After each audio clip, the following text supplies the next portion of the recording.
In the heart of the medieval age, when mist clung to the forests like a shroud and whispers echoed through stone corridors, a shadow fell upon the hamlets of the northern shires. It was a time of iron rule and unwavering tradition, where a woman's voice was seldom heard above a murmur. But in the silence, a story began to unfold, carried on the wind like a chilling secret. It began in the village of Blackwood, under the watchful gaze of its ancient castle. Lord Harrington, a man known more for his cruel temper than his noble lineage, was found lifeless in his chambers. There were no signs of a struggle, no marks upon his body. The village healer declared it a sudden affliction of the heart. The people whispered, calling it divine justice. But when Lord Finch of the neighboring shire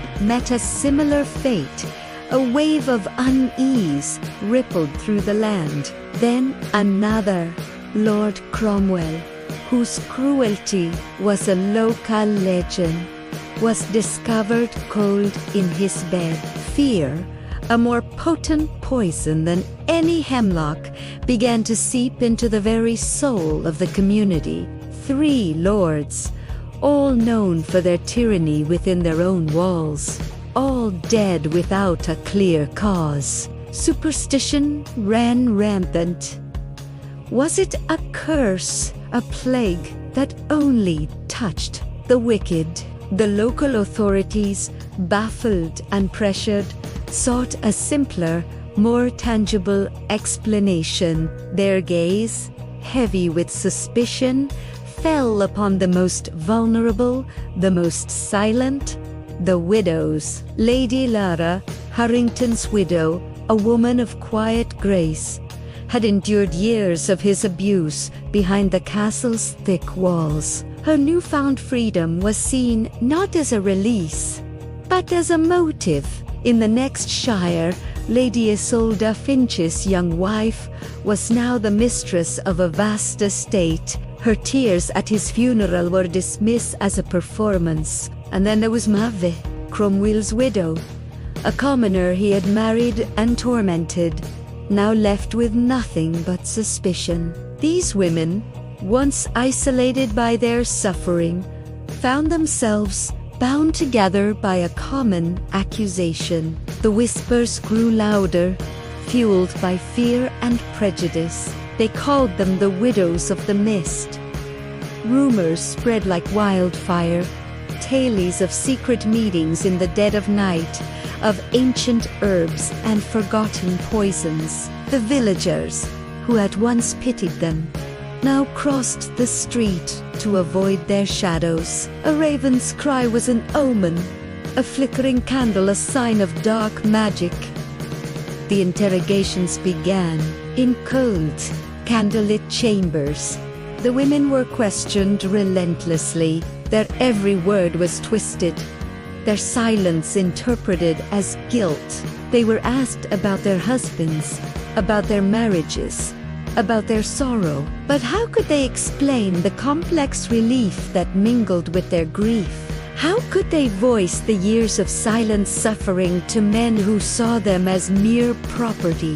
Flashbacks haunted them not of loving husbands, but of harsh words, of slammed doors, of bruises hidden beneath fine silks, the torn fabric of a dress, the splintered wood of a chair. These were the silent witnesses to their private torment. Lady Lara, poised and resolute, met their questions with a cold, unbreakable calm. "My husband's heart was as hard as the stones of this castle," she stated.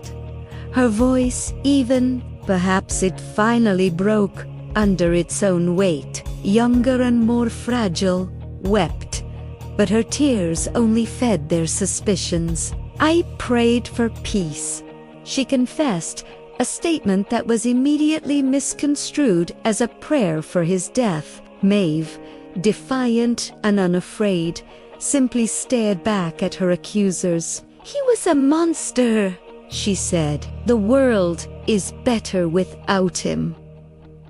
Her honesty was her condemnation. The narrative of their guilt was woven from threads of hearsay and fear. A local herbalist spoke of Ilara, inquiring about the properties of foxglove. A stable boy claimed to have seen Isolda meeting a hooded figure in the woods. A servant swore she found a strange powder in Maeve's possession. These fragments were pieced together to form a chilling tapestry of conspiracy. Were they passing coded messages? A dropped handkerchief, a certain flower left on a windowsill, everything became evidence. The film follows their emotional struggle, their growing bond in the face of shared persecution. They find solace in each other's company, a silent understanding passing between them in stolen glances across a crowded marketplace.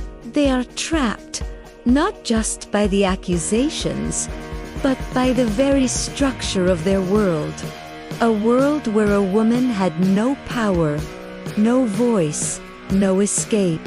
The oppression was not just in the interrogator's chair, it was in every law, every custom, every glance that judged them. As the story deepens, we are left to question everything. We see the coded messages, but are they a plot or a desperate attempt to support one another? We see the symbolic imagery, the ravens gathering, the candles extinguishing one by one. Are these signs of their guilt or symbols of a society plunging into the darkness of its own prejudice? The visual style, steeped in shadow and fog, mirrors the ambiguity of the truth. Slow, deliberate camera movements force us to linger on a tear-streaked face, a clenched fist, a locked door. The narrative avoids providing a clear answer. It presents the case against them, built on circumstantial evidence and the fears of a superstitious populace. It also presents their side, the story of their abuse, their powerlessness, and their quiet desperation. The flashbacks to their married lives are haunting, painting a picture of domestic prisons where the only escape was death.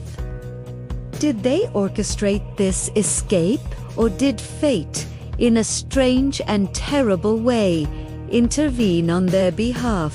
In the end, the film leaves us in the shadows, alongside the characters. The final scene showed the women, their fates hanging in the balance. As the community watches, there faces a mixture of fear and morbid curiosity. The truth remains as veiled as the covert forests that surround them. Were they cunning murderers, a sisterhood of vengeance who secretly reclaimed their lives? Or were they simply victims, scapegoats, for a society that feared female agency more than it abhorred male cruelty? The story of the Widows of the Mist is not just about a series of deaths. It is about the power of narrative, the danger of suspicion, and the crushing weight of a world that denies women their voice. It asks us to look into the shadows of history and consider who the real monsters were. The mystery is never solved, and perhaps it is not meant to be. The ambiguity is the point. It forces us to confront an unsettling question.